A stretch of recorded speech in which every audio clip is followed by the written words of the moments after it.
जय हिंद दोस्तों। परिवर्तन क्लासेज के यूट्यूब चैनल पे एक बार आपका फिर से स्वागत है। लाइव क्लास में एक बार हम लोग फिर से उपस्थित हैं और आज हम लोग करंट अफेयर्स के पार्ट को आगे बढ़ाएंगे।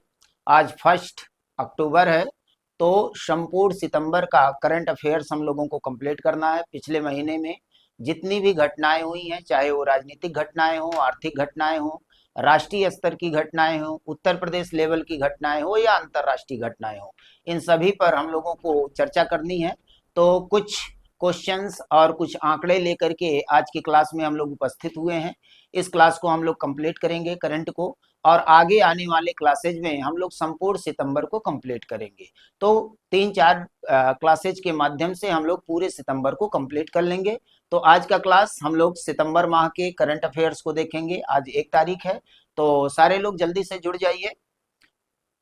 लाइव क्लास चल रहा है आपका, सारे लोग जल्दी से जुड़ जाइए। और पिछले महीने का सारा करंट अफेयर्स हम लोगों को कवर करना है। अगले आने वाले वीडियोज के माध्यम से हम लोग साप्ताहिक करंट अफेयर्स को आगे बढ़ाएंगे।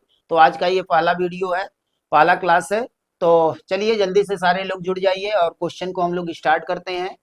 सितंबर महीने में जितनी भी घटनाएं हुई हैं, राष्ट्रीय अंतर्राष्ट्रीय, खेल जगत से संबंधित, आर्थिक गतिविधियां, राजनीतिक गतिविधियां, सबको हम लोग कंप्लीट करने वाले हैं। तो सारे लोग जल्दी से जुड़ जाइए और हम लोग टॉपिक को स्टार्ट करते हैं। इसमें कुछ क्वेश्चंस देखेंगे, कुछ आंकड़े देखेंगे, कुछ नियुक्तियां देखेंगे, कुछ सम्मेलन देखेंगे, महत्वपूर्ण दिवस सितंबर माह के उसको देखेंगे, युद्धाभ्यास देखेंगे, और कुछ स्थानों के नाम परिवर्तित किए गए हैं सरकारों के द्वारा, उनको भी देखेंगे। उसमें प्रदेश सरकार के द्वारा भी कुछ नाम परिवर्तित हुए हैं, केंद्र सरकार के द्वारा भी कुछ नाम परिवर्तित किया गया है। इन सारी गतिविधियों को आज हम लोग समझने वाले हैं। तो सारे लोग जल्दी से जुड़ जाइए और फिर हम लोग आगे बढ़ते हैं जल्दी से। चलिए हम लोग शुरुआत करते हैं और पहले क्वेश्चन की तरफ हम लोग आगे बढ़ते हैं। देखते हैं पहला क्वेश्चन क्या बनता है। पहले क्वेश्चन पे आ जाइए। आज का हमारा पहला क्वेश्चन है, हाल ही में केंद्र शासित प्रदेश अंडमान निकोबार की राजधानी पोर्ट ब्लेयर का नाम बदलकर क्या रखा गया है। तो केंद्र सरकार के द्वारा यह निर्णय लिया गया है। जो अंडमान निकोबार द्वीप समूह है, वर्तमान समय में कुल कितने यूटी हैं, कुल कितने केंद्र शासित प्रदेश हैं हमारे पास, तो क्या होगा आंसर। ये भी क्वेश्चन बनेगा आपका। वर्तमान समय में केंद्र शासित प्रदेशों की संख्या कितनी है, तो 8 है। इसमें से जो अंडमान निकोबार द्वीप समूह है, इसकी राजधानी पोर्ट ब्लेयर है। इसका नाम बदलकर एक नया नाम सृजित किया गया है सेंट्रल गवर्नमेंट के द्वारा। और ये नया नाम क्या है भाई, श्री वीरपुर, श्री विजयपुरम, हैवलॉक द्वीप और नेताजी द्वीप। क्या होगा करेक्ट आंसर, जल्दी से बताइए, 10 सेकंड का टाइम है आपके पास। देखते हैं सही आंसर तक कौन पहुंचता है। पोर्ट ब्लेयर का नाम बदल करके क्या रखा गया है, सेंट्रल गवर्नमेंट के द्वारा ये नाम चेंज किया गया है। तो क्या होगा सही आंसर, श्रीवीरपुर। पहला आंसर रॉन्ग हो गया, दूसरा भी रॉन्ग है, तीसरा भी रॉन्ग है। करेक्ट आंसर क्या होगा, करेक्ट आंसर है श्री विजयपुरम। श्री विजयपुरम इसका नाम रखा गया है, पोर्ट ब्लेयर का नाम बदल दिया गया है। क्या किया गया सेंट्रल गवर्नमेंट के द्वारा, उसको देखते हैं आगे। हम लोग इसका डिटेल्स देख लेते हैं थोड़ा सा। देखिए यहां पर देखते हैं, यहां पर आ जाइए।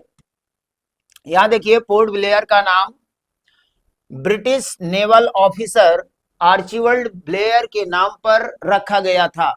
पोर्ट ब्लेयर जो नाम पड़ा है, जब अंग्रेजों का शासन था भारत में, उस समय एक ब्रिटिश नेवल ऑफिसर थे, उन्हीं के नाम पर इस द्वीप का नाम पोर्ट ब्लेयर कर दिया गया था। तो तब से यह नाम चल रहा है।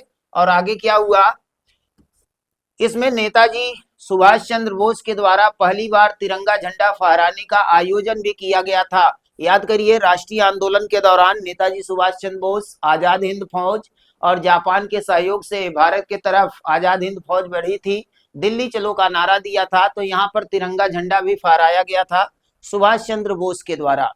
तो ये पोर्ट ब्लेयर का नाम ब्रिटिश नेवल ऑफिसर के नाम पे पड़ा, नेताजी सुभाष चंद्र बोस ने यहाँ तिरंगा झंडा फहराया। और आगे देखिए, यह द्वीप चोल साम्राज्य के नौसैनिक अड्डे के रूप में भी कार्य करता था। याद करिए, अगर आप एंशिएंट हिस्ट्री में जाएंगे तो एंशिएंट हिस्ट्री में जो दक्षिण भारत के राजवंश थे, उन दक्षिण भारत के राजवंशों में 3 राजवंश हमको मिलते हैं। उसमें पहला राजवंश था चोल राजवंश, दूसरा चेर राजवंश और तीसरा पांड्य राजवंश। तो चोल, चेर और पांड्य राजवंशों का शासन हुआ करता था। सुदूर दक्षिण में तमिलनाडु के साइड में ये राजवंशों की उत्पत्ति हुई थी और लंबे समय तक इन लोगों ने शासन किया था। तो यहाँ पर ये जो पोर्ट ब्लेयर द्वीप है, ये चोल शासकों के द्वारा नौसैनिक अड्डे के रूप में इसका प्रयोग किया जाता था। यानी प्राचीन काल से ये महत्वपूर्ण स्थल रहा है भारत के लिए, इसी का नाम बदला गया है। तो यहाँ पर भारत सरकार ने पोर्ट ब्लेयर का नाम बदलकर श्री विजयपुरम रखने की घोषणा की है। तो पोर्ट ब्लेयर का नया नाम क्या आ गया? श्री विजयपुरम के नाम से ये नए नाम के रूप में सामने आता है। यहाँ देखिए, गृह मंत्री अमित शाह ने अंडमान निकोबार द्वीप समूह की राजधानी पोर्ट ब्लेयर का नाम बदलकर श्री विजयपुरम कर दिया है। श्री विजयपुरम कर दिया है। तो ये आपको याद रखना है कि पोर्ट ब्लेयर का नाम चेंज करके क्या नाम रखा गया है? श्री विजयपुरम। और अलग अलग समय में इतिहास के कालखंडों में जाएंगे तो अलग अलग समय में इस स्थल का अपना विशेष महत्व रहा है। तो ये हो गया पहला क्वेश्चन और पहले क्वेश्चन का आंसर आपको मिल गया। चलिए आगे बढ़ते हैं हम लोग। सारे लोग जल्दी से जुड़ जाइए और अपने कमेंट्स देते रहिए, जो भी क्वेश्चंस हैं उसको रखते रहिए और देखते हैं कि जो प्रश्न मैं रख रहा हूं सामने उसका सही आंसर सबसे पहले कौन देता है। अगले क्वेश्चन की तरफ हम लोग आगे बढ़ते हैं। हमारा अगला क्वेश्चन है, हाल ही में किस देश ने सिंधु जल संधि में संशोधन की मांग की है? सिंधु जल संधि में संशोधन की मांग किसने किया है? भारत ने किया, पाकिस्तान ने किया, नेपाल ने किया या बांग्लादेश ने किया? तो जिन लोगों को पता होगा कि सिंधु जल संधि किन देशों के बीच में हुई है, तो आपको पता होना चाहिए कि सिंधु जल संधि भारत और पाकिस्तान के बीच में हुआ था। भारत और पाकिस्तान के बीच में हुआ था 1960 में। आप जानते हैं कि सिंधु नदी और उसकी 5 सहायक नदियां झेलम, चिनाब, रावी, सतलज, ये इसकी सहायक नदियां हैं और हमारी हड़प्पा सभ्यता या सिंधु घाटी की सभ्यता इसी सिंधु नदी और इसके सहायक नदियों के आसपास फैली हुई थी। तो जब देश का विभाजन हो गया 1947 में, तो सिंधु नदी और उसकी जो सहायक नदियां हैं उसके जल के बंटवारे को लेकर के विवाद उत्पन्न हुआ। इस विवाद को समाप्त करने के लिए तत्कालीन भारतीय प्रधानमंत्री पंडित जवाहरलाल नेहरू और अयूब खान के बीच में एक समझौता हुआ था। इसी समझौते को सिंधु जल संधि के नाम से जाना जाता है। तो यहाँ पर क्वेश्चन पूछ रहा है कि अभी हाल ही में किस देश ने सिंधु जल संधि में संशोधन की मांग रखी है? तो या तो भारत हो सकता है या तो पाकिस्तान हो सकता है, क्योंकि सिंधु जल संधि का संबंध केवल 2 देशों से है, भारत और पाकिस्तान से। तो इसमें करेक्ट आंसर क्या होगा? संशोधन की मांग किसने किया है? भारत ने किया है या पाकिस्तान ने किया है? जल्दी से आंसर दीजिए, 10 सेकंड का टाइम है आपके पास। देखते हैं सही आंसर तक कौन पहुंचता है सबसे पहले। तो इसका सही आंसर क्या हो जाएगा? बिल्कुल सही है आंसर। इसमें सही आंसर है भारत। यानी ये संशोधन की मांग भारत के द्वारा किया गया है हाल ही में। तो इसके डिटेल्स को थोड़ा सा देख लेते हैं, सिंधु जल संधि के विषय में जान लेते हैं थोड़ा सा। यहाँ देखिए इसका ऐतिहासिक बैकग्राउंड क्या रहा है। तो 19 सितंबर 1960 ईस्वी को जवाहरलाल नेहरू और अयूब खान के द्वारा कराची में सिंधु जल संधि पर हस्ताक्षर किए गए थे। यह भी क्वेश्चन बनता है कि सिंधु जल संधि पर हस्ताक्षर कब किया गया था? तो 19 सितंबर 1960 ईस्वी को किया गया था। उस समय भारत के तत्कालीन प्रधानमंत्री कौन हुआ करते थे? पंडित जवाहरलाल नेहरू हुआ करते थे। पंडित जवाहरलाल नेहरू 1946 में ही प्रधानमंत्री बन गए थे और 1964 तक प्रधानमंत्री थे। मरो जब तक उनकी मृत्यु नहीं हो गई तब तक वो प्रधानमंत्री के पद पर थे। यहाँ से क्वेश्चंस बनता है कि भारत में ऐसे कौन कौन से प्रधानमंत्री हुए हैं जिनका पद पे रहते हुए मृत्यु हो गई। सब लोग कमेंट बॉक्स में जल्दी से आंसर दीजिए, देखते हैं इसका सही आंसर कौन देता है। भारत में ऐसे कौन कौन से प्रधानमंत्री हुए हैं जिनका अपने पद पर रहते हुए मृत्यु हो गई। आप लोग जल्दी से कमेंट बॉक्स में इसका आंसर बताइए, कौन कौन से ऐसे प्रधानमंत्री रहे हैं। चलिए आगे बढ़ते हैं इस पर। तो 19 सितंबर 1960 को यह समझौता हुआ था भारत और पाकिस्तान के बीच में। आगे देखते हैं, संधि के प्राविधानों के तहत पूर्वी नदियां सतलज, ब्यास और रावी भारत के द्वारा अप्रतिबंधित उपयोग के लिए उपलब्ध रहेंगी। यानी ये भारत को सौंपा गया कि इसके जल का उपयोग भारत करता रहेगा, इस पे कोई प्रतिबंध नहीं होगा। जबकि पश्चिमी नदियां यानी सिंधु, झेलम और चिनाब पाकिस्तान के द्वारा अप्रतिबंधित उपयोग के लिए उपलब्ध रहेगा। तो सिंधु नदी और उसकी 5 सहायक नदियां सतलज, ब्यास, रावी, झेलम, चिनाब ये इसकी सहायक नदियां हैं। तो इनमें सतलज, ब्यास और रावी भारत के पक्ष में आया था, सिंधु, झेलम और चिनाब पाकिस्तान के पक्ष में गया था इस समझौते के मुताबिक, इस संधि के मुताबिक, जो कि 19 सितंबर 1960 को हुआ था। आगे देखिए, संधि के अनुच्छेद 12(3) के तहत समय समय पर दोनों सरकारों के बीच संधि के प्राविधानों को संशोधित किया जा सकता है। तो ये जो संधि हुआ था, इसका जो प्रारूप बना था, उसमें ये प्राविधान कर दिया गया था कि आवश्यकता अनुसार दोनों देश इस समझौते के प्रारूप में संशोधन कर सकते हैं, और इसी संशोधन के लिए भारत सरकार ने पाकिस्तान से मांग किया है। तो यहाँ कह रहा, भारत ने सिंधु जल की समीक्षा और संशोधन के लिए पाकिस्तान को औपचारिक नोटिस भेजा हुआ है। तो प्रश्न आपका वही था कि ये नोटिस किसके द्वारा भेजा गया, भारत के द्वारा या पाकिस्तान के द्वारा, दो ही हो सकते हैं क्योंकि ये समझौता इन दोनों देशों के बीच में है। तो इसका करेक्ट आंसर क्या हो जाएगा, भारत हो जाएगा। भारत ने सिंधु जल की समीक्षा और संशोधन के लिए पाकिस्तान को औपचारिक नोटिस भेजा हुआ है। तो ये दूसरा प्रश्न हो गया, इसका आंसर आपके सामने है। चलिए अगले क्वेश्चन की तरफ हम लोग आगे बढ़ते हैं। बाकी क्वेश्चन का आंसर आप लोग देते रहिए, कमेंट बॉक्स में इसका आंसर देते रहिए। आगे बढ़ते हैं हम लोग नेक्स्ट क्वेश्चन पर, और हमारा नेक्स्ट क्वेश्चन है विश्व चैंपियनशिप जीतने वाली मुक्केबाज निकहत जरीन किस राज्य की रहने वाली हैं। अभी हाल ही में विश्व चैंपियनशिप में मुक्केबाजी चैंपियनशिप जीता है निकहत जरीन ने। तो ये किस प्रदेश की रहने वाली हैं, हरियाणा की हैं, उत्तर प्रदेश की हैं, तमिलनाडु की हैं या तेलंगाना की हैं। करेक्ट आंसर देखते हैं कौन बताता है। 10 सेकंड है आपके पास, जल्दी से आंसर दीजिए, जल्दी से आंसर दीजिए। 5वीं ऐसी महिला है जो इस चैंपियनशिप को विजिट की है भारत में। इसके पहले 4 महिलाएं थी जिनको ये चैंपियनशिप हासिल हुआ था। देखते हैं सही आंसर कौन देता है। यम मैरी कॉम का नाम सुने होंगे, उनसे तो पूरा देश परिचित है, उसी लेवल पे ये आई हैं। तो करेक्ट आंसर क्या हो जाएगा, बिल्कुल इसका करेक्ट आंसर है तेलंगाना। इसमें हरियाणा नहीं होगा, इसमें उत्तर प्रदेश नहीं होगा, तमिलनाडु नहीं होगा, इसमें करेक्ट आंसर है तेलंगाना। ये कहाँ की रहने वाली है, तेलंगाना की रहने वाली है। इनके बारे में थोड़ा सा जान लीजिए, इसके डिटेल्स में चलते हैं हम लोग थोड़ा सा। यहाँ देखिए,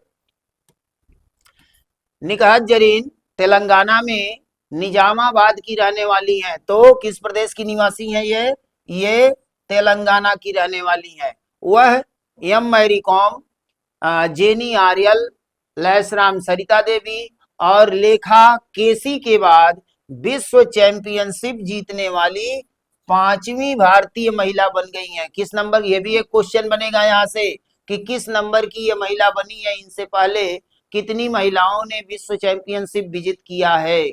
तो आपका आंसर होगा ये 5वीं ऐसी भारतीय महिला है जिन्होंने इस विश्व चैंपियनशिप को जीता है। इसके पहले कौन कौन थी, एम मैरी कॉम है, जेनी आर्यल है, लैसराम सरिता देवी है और लेखा केसी है। तो ये 5वीं ऐसी महिला बन गई है। इसके अलावा इनके बारे में एक पॉइंट और महत्वपूर्ण है जो क्वेश्चन बना सकता है, क्या है, मुक्केबाज निकहत जरीन को तेलंगाना पुलिस में डीएसपी नियुक्त किया गया है। इनको डीएसपी का पद प्रदान किया गया है। खेल के क्षेत्र में बेहतर प्रदर्शन करने पर इनको पुरस्कार के रूप में ये पोस्ट मिला। बहुत सारे खिलाड़ियों को इस तरह के पोस्ट सरकारें दिया करती हैं। तो यहाँ पर तेलंगाना सरकार ने इनको डीएसपी का पोस्ट प्रदान किया है। ठीक है, एक पॉइंट और, इन्होंने 18 सितंबर 2024 को पुलिस महानिदेशक यानी डीजीपी को अपना ज्वाइनिंग रिपोर्ट सौंपा है। 18 सितंबर 2024, सितंबर माह का हम लोग करंट्स देख रहे हैं, तो वहां से बनने वाले ये क्वेश्चन आपके हो गए। तो इन पॉइंट्स में कई क्वेश्चन छिपे हुए हैं, तो आप लोग इसका स्क्रीनशॉट लेते रहिए और अपने नोटबुक में इसको जरूर उतारते रहिए। बाकी पीडीएफ अगर आपको चाहिए तो डिस्क्रिप्शन बॉक्स में आपको ये पीडीएफ प्राप्त हो जाएगा। बाकी प्रयास करिए कि अपने नोटबुक में इसको नोट करते रहिए।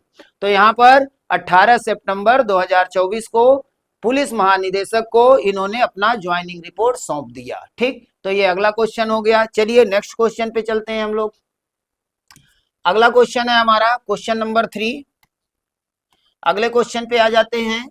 तीसरा क्वेश्चन है, हाल ही में कैबिनेट ने इसरो के किस मिशन को लॉन्च करने की मंजूरी दी है? भारत का जो अंतरिक्ष कार्यक्रम है, अंतरिक्ष संगठन है ISRO, ISRO, Indian satellite research organisation, हाल ही में कैबिनेट ने इसरो के किस मिशन को लॉन्च करने की मंजूरी दी है? देखते हैं सही आंसर कौन देता है। कौन से मिशन को लॉन्च करने के लिए मंत्रिमंडल की मंजूरी प्राप्त हो गई है, सरकार की मंजूरी प्राप्त हो गई है? तो सही आंसर क्या होगा? पहला ऑप्शन है चंद्रयान 4, दूसरा है वीनस ऑर्बिटर मिशन, तीसरा है भारतीय अंतरिक्ष स्टेशन और चौथा है उपरोक्त सभी। इसका करेक्ट आंसर क्या होगा? जल्दी से आप लोग आंसर दीजिए, देखते हैं इसका करेक्ट आंसर क्या है। कैबिनेट ने, मंत्रिमंडल ने, सरकार ने इसरो के किस मिशन को लॉन्च करने की मंजूरी दी है? तो करंट आंसर क्या हो जाएगा? करंट आंसर है ये तीनों, यानी उपरोक्त सभी। इन तीनों को मंजूरी मिल गई है आगे कार्य करने के लिए। चलिए इसका थोड़ा सा डिटेल्स बता देता हूं, वहां से भी प्रश्न बन सकते हैं आपके एग्जाम में। यहां देखिए,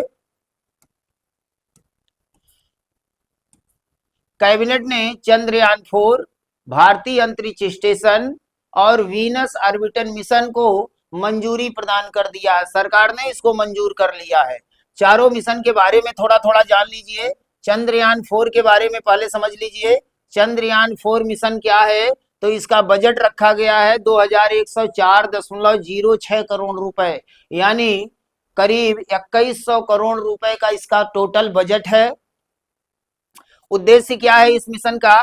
तो इस मिशन का उद्देश्य है स्पेसक्राफ्ट को चंद्रमा पर उतारना, सैंपल कलेक्ट करना और उन्हें सुरक्षित रूप से पृथ्वी तक वापस लाना। तो ये चंद्रमा पर उतारा जाएगा इस मिशन को, जैसे अभी पिछले साल उतारा गया था दक्षिणी छोर पर, उसके बारे में भी आगे देखेंगे हम लोग। तो चंद्रमा पर इसको उतारा जाएगा स्पेसक्राफ्ट को, वहां से सैंपल कलेक्ट किया जाएगा और फिर सुरक्षित रूप से उसको पृथ्वी पर वापस लाया जाएगा। ये योजना है, यही मिशन है चंद्रयान मिशन का। ठीक है, दूसरा वाला जो मिशन है इसको देख लेते हैं, वीनस ऑर्बिटर मिशन, VOM इसको कहा जाता है, वीनस ऑर्बिटर मिशन। तो यहाँ पर इसका उद्देश्य क्या है? ये इसका उद्देश्य है शुक्र ग्रह की कक्षा में जाकर शुक्र ग्रह तथा पृथ्वी के विकास को समझना। तो ये शुक्र ग्रह के लिए है, ठीक ना, ये चंद्रमा के लिए है। ये शुक्र ग्रह पर जाएगा और वहां पर विकास को समझने का प्रयास करेगा। उसी उद्देश्य से इसको लॉन्च किया जाएगा। और लॉन्च का समय क्या है भाई? 2028 तक इसकी लॉन्चिंग होगी। अभी तो मंजूरी मिली है, अभी इसरो इस पे ढेर सारा कार्य करेगा और अंतिम प्रोजेक्ट बना करके तब इसको लॉन्च का समय निर्धारित करेगा। तो अनुमान है कि 2028 तक इसको लॉन्च कर दिया जाएगा। तो ये हो गया। आगे तीसरा वाला देख लीजिए। तीसरा है भारतीय अंतरिक्ष स्टेशन, BAS, भारतीय अंतरिक्ष स्टेशन। इसका लॉन्च का समय क्या रखा गया है? तो इसका जो पहला मॉड्यूल है ये 2028 तक लॉन्च किया जाएगा। भारत का अपना अंतरिक्ष स्टेशन होगा, अंतरिक्ष में, स्पेस में हमारा अपना स्पेस स्टेशन होगा और इसका वजन होगा 20 टन, 400 किलोमीटर के LEO। पृथ्वी का जो निचली कक्षा है लगभग 400 किलोमीटर की ऊंचाई पर इसको प्रक्षेपित किया जाएगा और वहीं पर ये अपना कार्य करेगा। 3 स्तरों पर सैटेलाइट को लॉन्च किया जाता है। पहला जो लो ऑर्बिट होता है, लो अर्थ ऑर्बिट होता है, वो लगभग 400 किलोमीटर की ऊंचाई पर होता है। सेकंड जो होता है वो लगभग 1000 किलोमीटर की ऊंचाई पर होता है और जो जियो ऑर्बिट होता है वो 36,000 किलोमीटर की ऊंचाई पर होता है। तो इसको जो प्रक्षेपित करने की योजना है, ये लो अर्थ ऑर्बिट पर इसको प्रक्षेपित किया जाएगा। लो अर्थ ऑर्बिट पर इसको प्रक्षेपित किया जाएगा। प्रधानमंत्री नरेंद्र मोदी ने कहा है कि यह ऐतिहासिक निर्णय हमें 2035 तक एक आत्मनिर्भर भारतीय अंतरिक्ष स्टेशन और 2040 तक मानव युक्त चंद्र मिशन के करीब ले जाएगा। तो ये बड़ी लंबी योजना है भारत की। मोदी ने अपना वक्तव्य दिया है, अपना स्टेटमेंट दिया और कहा 2035 तक आत्मनिर्भर भारत और अंतरिक्ष स्टेशन के लिए, 2040 तक मानव युक्त चंद्र मिशन के लिए ये हमारे लिए कारगर साबित होने वाला है। तो इस तरह से ये तीनों प्रोग्राम को मंजूरी मिल गई है भारत सरकार के द्वारा, कैबिनेट के द्वारा, मंत्रिमंडल के द्वारा मंजूरी मिली है। अब इसरो इस पे काम करना शुरू करेगा। आगे बढ़ते हैं, चलिए अगले क्वेश्चन की तरफ बढ़ते हैं हम लोग। आज का हमारा अगला क्वेश्चन है,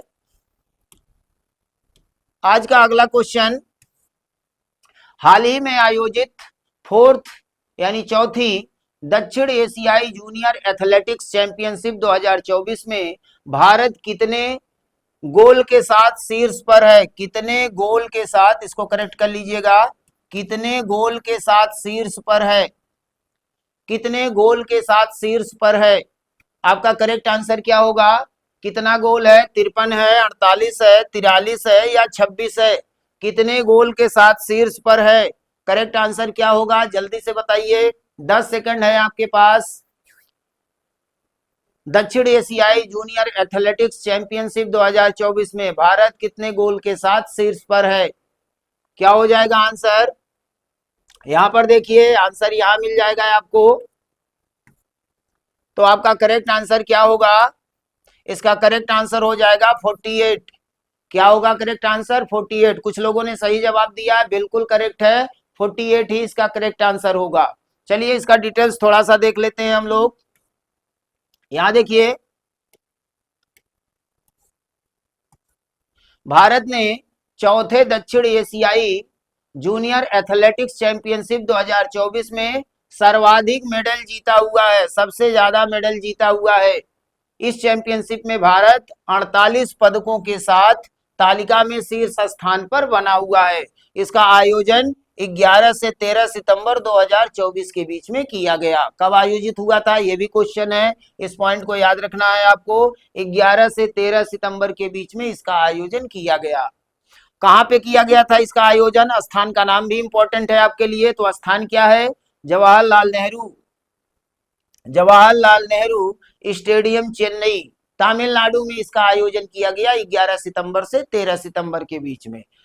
पहली दक्षिण एशियाई जूनियर एथलेटिक्स चैंपियनशिप नवंबर 2007 में श्रीलंका में आयोजित किया गया था, ठीक ना। तो पहला जो ये चैंपियनशिप का आयोजन था ये कब हुआ था? 2007 में हुआ था। और कहां पर हुआ था? श्रीलंका में हुआ था। ये भी प्रश्न पूछ सकता है कि दक्षिण एशियाई जूनियर एथलेटिक्स चैंपियनशिप पहली बार आयोजित कब किया गया और कहां पे आयोजित किया गया था? तो आंसर क्या हो जाएगा? पहली बार इसका आयोजन 2007 में हुआ था और कहां हुआ था? श्रीलंका में हुआ था। आगे देखिए, इसका दूसरा संस्करण नवंबर 2013 में रांची में आयोजित किया गया और तीसरा मई 2018 में कोलंबो में आयोजित किया गया। यानी भारत श्रीलंका ये क्रम चल रहा है, ठीक है। तो इस तरह से पहला जो आयोजन हुआ था वो श्रीलंका में 2007 में हुआ था।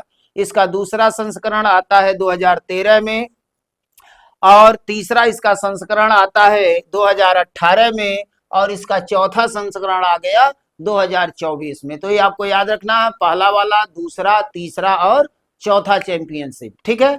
चलिए आगे बढ़ते हैं हम लोग, अगले क्वेश्चन की तरफ चलते हैं। अगले क्वेश्चन पे आ जाइए। यहाँ पे कुछ सितंबर महीने के महत्वपूर्ण दिवसों के बारे में हम लोग जान लेते हैं।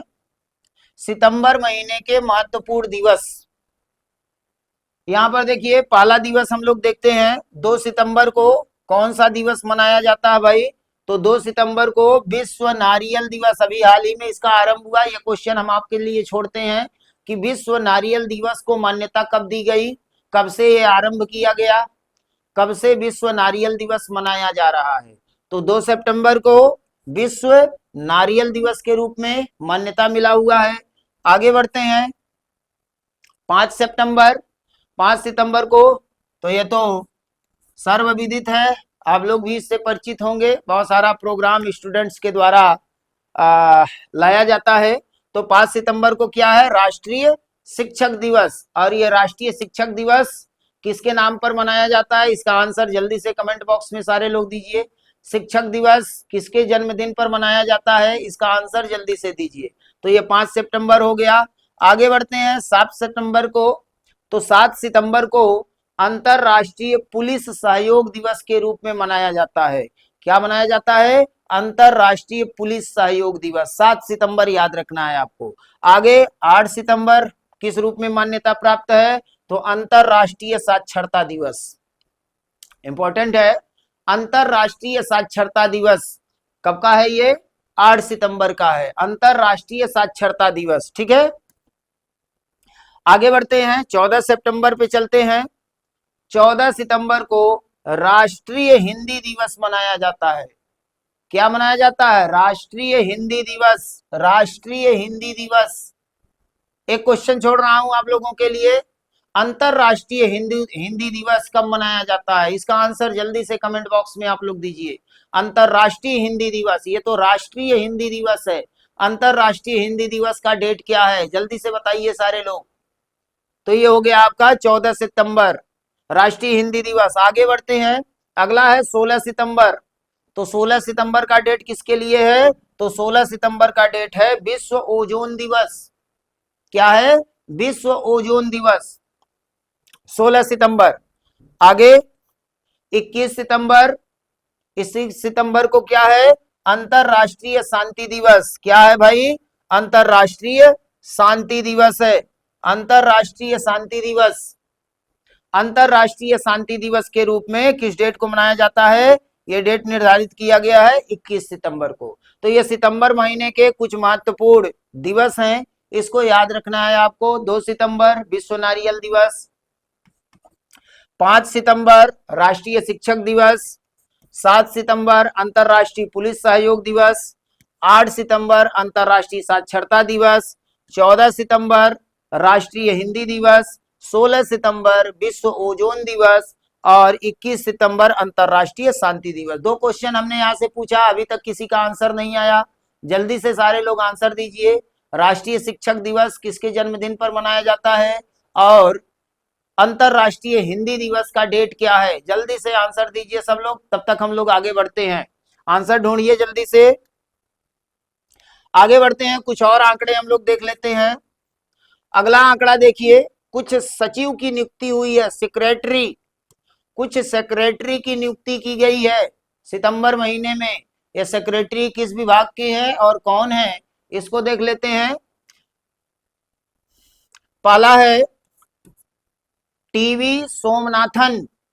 टीवी सोमनाथन को कैबिनेट सचिव बनाया गया है, यानी मंत्रिमंडल का सचिव बनाया गया है, मंत्रिमंडल का सचिव बनाया गया है किसको, टीवी सोमनाथन को। दूसरा, आगे बढ़ते हैं, तुहिन कांत पांडे, इनको क्या बनाया गया भाई, इनको वित्त सचिव बनाया गया है, फाइनेंशियल सेक्रेटरी बनाया गया है, इनको वित्त सचिव बनाया गया है, तुहिन कांत पांडे को, याद रखिएगा। आगे बढ़ते हैं, अगला है विक्रम मिश्री। विक्रम मिश्री को विदेश सचिव बनाया गया है, फॉरेन सेक्रेटरी, विदेश सचिव इनको बनाया गया है। आगे बढ़ते हैं, गोविंद मोहन। गोविंद मोहन को किस सचिव के पद पर रखा गया है, तो केंद्रीय गृह सचिव के पद पर इनको रखा गया है। गोविंद मोहन को केंद्रीय गृह सचिव के रूप में रखा गया है। आगे आगे नियुक्ति किसकी हुई है, संदीप पंडित। तो संदीप पंडित को इस्पात मंत्रालय का सचिव बनाया गया है। तो आपको ये याद रखना है, 4-5 नियुक्तियां हुई हैं कैबिनेट सचिव के रूप में। आप लोग इसका स्क्रीनशॉट लेना चाहें तो जल्दी से स्क्रीनशॉट ले लीजिए, फिर हम लोग आगे बढ़ते हैं। पिछले महीने में, सितंबर महीने में जो सचिवों की नियुक्ति की गई है उससे संबंधित ये आंकड़े हैं।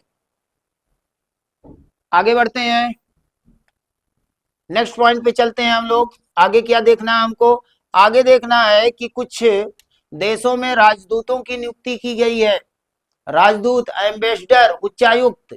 तो कहाँ पे किसकी नियुक्ति हुई है उसको देख लेते हैं। तो पहला नाम इसमें आपको मिलेगा आर रविंद्र। आर रविंद्र को आइसलैंड का राजदूत नियुक्त किया गया है। कहाँ का है? आइसलैंड का, आर रविंद्र। दूसरा नाम है सुहेल एजाज खान। सुहेल एजाज खान को कहाँ का राजदूत बनाया गया है? तो इनको यमन का राजदूत बनाया गया है। जो खाड़ी देश हैं वहां पर, जो यमन है, यहाँ पर इनको राजदूत के पद पर नियुक्त किया गया है। आगे है विजय मोहन क्वात्रा। विजय मोहन को कहाँ का राजदूत बनाया गया? तो मोस्ट इंपॉर्टेंट है आपके लिए, USA, United states of America, America का राजदूत इन्हें बनाया गया है, विजय मोहन को। आगे बढ़ते हैं, सुभाष प्रसाद गुप्ता। सुभाष प्रताप गुप्ता को कहाँ का राजदूत बनाया गया? सूरीनाम का इनको राजदूत बनाया गया है। और अंतिम है मुजफ्फर शाह मुस्तफा। मुजफ्फर शाह मुस्तफा को, यहाँ देखिए उल्टा है, ध्यान रखिएगा, भारत में मलेशिया के राजदूत हैं ये, यानी ये मुजफ्फर शाह मुस्तफा मलेशिया सरकार की तरफ भारत में राजदूत बनकर आए हैं। ध्यान रखिएगा, इनकी तो नियुक्ति की गई है भारत सरकार के द्वारा विभिन्न देशों में, यहाँ मलेशिया सरकार ने मुजफ्फर शाह मुस्तफा को भारत में अपना राजदूत बनाकर भेजा है। तो ये कुछ नियुक्तियां हो गई राजदूतों से संबंधित। आप लोग इसका स्क्रीनशॉट ले लीजिए, फिर हम लोग आगे बढ़ते हैं। तो ये कुछ नियुक्तियां हो गई इस संबंध में। इसके बाद कुछ प्रमुख सैन्याभ्यास के बारे में हम लोग देख लेते हैं। कुछ सैन्याभ्यास पिछले महीने में जो युद्ध अभ्यास हुआ, कौन सा अभ्यास किस देश के बीच में हुआ, किस स्थान पे हुआ, उसका आंकड़ा आपके सामने है। चलिए वन बाय वन देख लेते हैं। पहला देखिए, भारत ओमान ईस्टर्न सेवंथ, ये 7 है, ध्यान रखिएगा, रोमन अंकों का 7th। तो भारत ओमान ईस्टर्न 7th का जो युद्धाभ्यास हुआ है, सैन्याभ्यास हुआ है, ये भारत और ओमान के देश के बीच में हुआ है। और स्थान कहाँ है? ये ओमान में किया गया। भारतीय सेनाएं और ओमान की सेनाओं ने संयुक्त युद्धाभ्यास किया है ओमान में। दूसरा है अल वजाह। अल वजाह का जो युद्धाभ्यास हुआ है, ये भी भारत और ओमान के बीच में हुआ है। और कहां पर हुआ है? ये भी ओमान में ही हुआ है। आगे है वरुण 2024। ये युद्धाभ्यास भारत और फ्रांस के बीच में हुआ है। किसके बीच में? भारत और फ्रांस के बीच में हुआ। कहां पे हुआ है? भूमध्य सागर में। भूमध्य सागर में ये युद्धाभ्यास भारत और फ्रांस के नेवी के द्वारा किया गया है। आगे है मिस्र शक्ति 2024। ये युद्धाभ्यास भारत और श्रीलंका के बीच में हुआ है। और हुआ कहाँ पे है? स्थान कौन सा है? श्रीलंका में। तो भारतीय सेनाएं और श्रीलंका की सेनाओं के बीच में ये युद्धाभ्यास किया गया। और अंतिम है उदार शक्ति 2024। उदार शक्ति 2024, ये युद्धाभ्यास भारत और मलेशिया के बीच में हुआ है। और कहां पर? मलेशिया में इसका आयोजन किया गया था।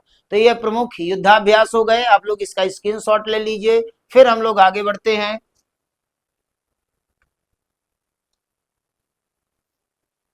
प्रमुख युद्धाभ्यास स्क्रीनशॉट ले लीजिए, फिर हम लोग आगे बढ़ते हैं इसमें। चलिए नेक्स्ट आगे देखते हैं हम लोग।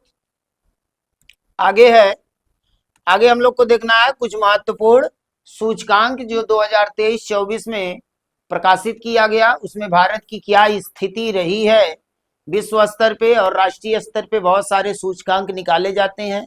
तो कुछ महत्वपूर्ण सूचकांकों के बारे में हम लोग देख लेते हैं। कुछ जो इंडेक्स निकाले गए हैं अलग अलग संस्थाओं के द्वारा, उससे संबंधित बनने वाले कुछ क्वेश्चंस हम लोग समझते हैं। इसमें देखिए पहला देखते हैं हम लोग, सर्वश्रेष्ठ देशों की रैंकिंग में भारत की क्या स्थिति है? तो भारत 33वें स्थान पर है।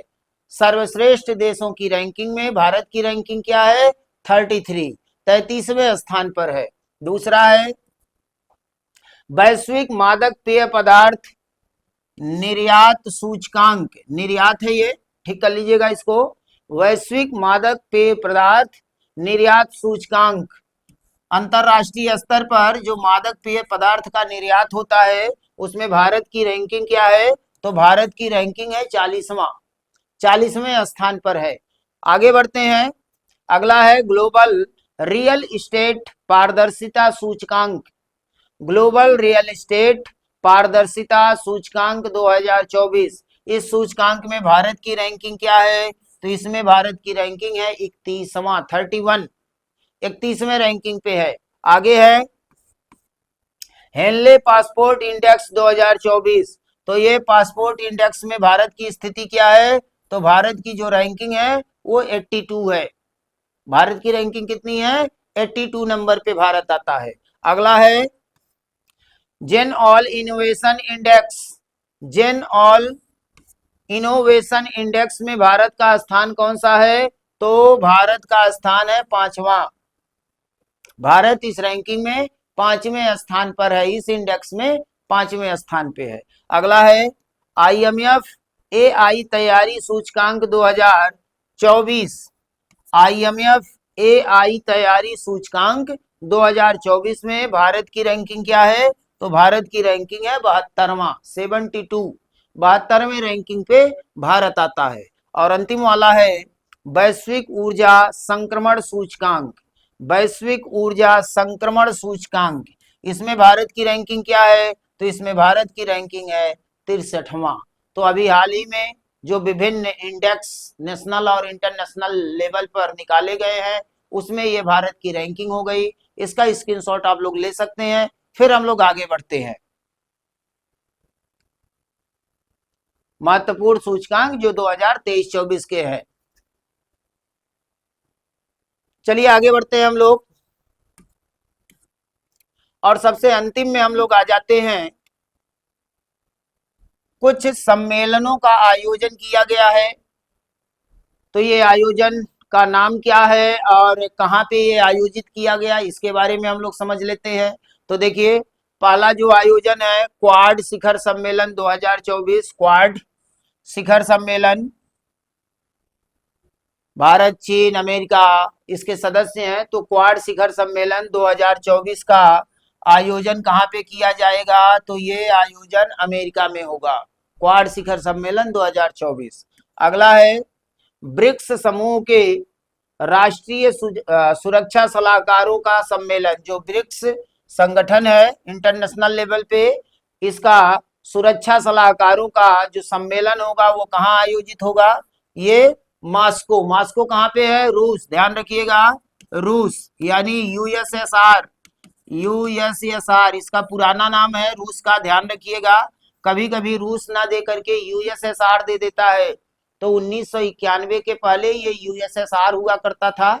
1991 में यूएसएसआर 15 देशों में टूट गया, इसका विभाजन हो गया, और इसका जो सबसे बड़ा भाग बचा हुआ है उसी को हम रूस बोलते हैं।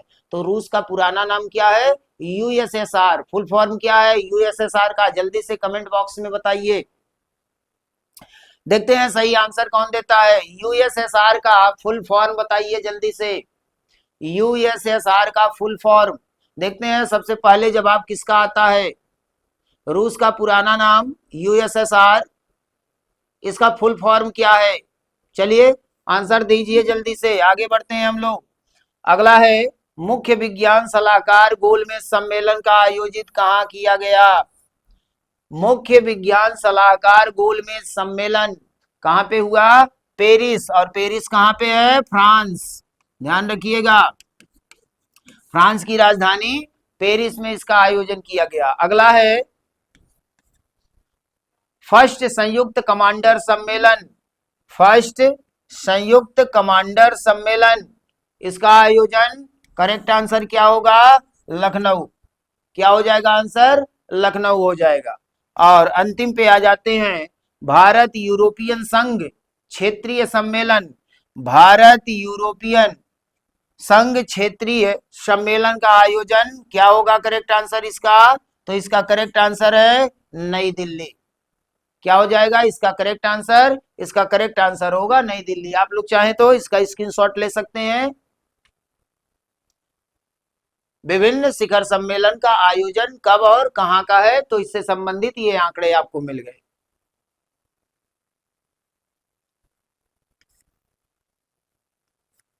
आप लोग स्क्रीनशॉट लेना चाहें तो सारे पेज का आप स्क्रीनशॉट ले सकते हैं।